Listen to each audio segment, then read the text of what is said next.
গাট্টিওয়ালা তাবলীগ আমি মানি না। কি কারণে? বলে তারা মসজিদ নাপাক করে, ভিতরে যাইয়া ভাত খায়, ঘুমায়, বাইসারে। যে মসজিদে দুনিয়াবি কথা বলা যায় নাই, এরা যাইয়া ভাত খায়, ঘুমায়, বাইসারে।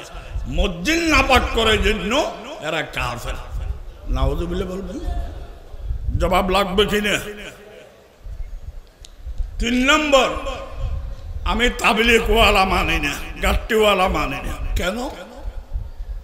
তারা যে চিল্লা লাগায় 40 দিন, এটা কোন কিতাবে আছে? ফালতু। এই জন্য তারা কাফের বলেন। 4 নম্বর, এরা গাট্টি নিয়ে তাবলীগে চলে যায়, তাদের পরিবার উফুস, খাইতে পারে না, বরং গোসল নাই, বউ বেটির খবর না রাখিয়া গাট্টি নিয়ে দৌড়াদৌড়ি, এটা কোন কিতাবে আছে? এই জন্য তারা কাফের। এগুলো জবাব দিতে হবে না?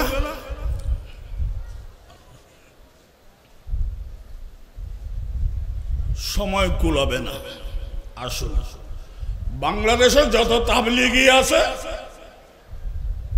আমি এই দল ওই দল বুঝি না।